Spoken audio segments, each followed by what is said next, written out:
শেখ হাসিনা দেশে আসলে পালাবার পথ পাবে না।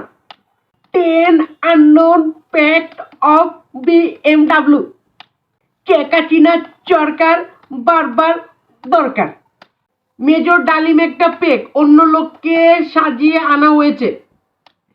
পোস্টার ডিলিট করে দেন, নয়তোবা পরবর্তীতে সমস্যা হবে। জয় বাংলা, জয় বঙ্গবন্ধু। মেজর ডালিম একটা পেক, ইলিয়াস হোসাইন একটা পেক, বিএনপি একটা ফেক। শেখ হাসিনা যখন আসবে তখন নতুন করে ইতিহাস লিখবে। ইউসুফ সরকার যে ছাত্রলীগকে নিষিদ্ধ বলে ঘোষণা করেছে, এটা আমরা মানি না। আন্দোলনের সময় আমরা ছাত্রদের পাশেই ছিলাম। ছাত্রলীগ আসবে, জনগণ কাঁপবে। স্ক্রিনশট রেখে দিলাম, পরবর্তীতে কিন্তু তোর সমস্যা হবে। একমাত্র জাতির পিতা হলো বঙ্গবন্ধু শেখ মুজিবুর রহমান।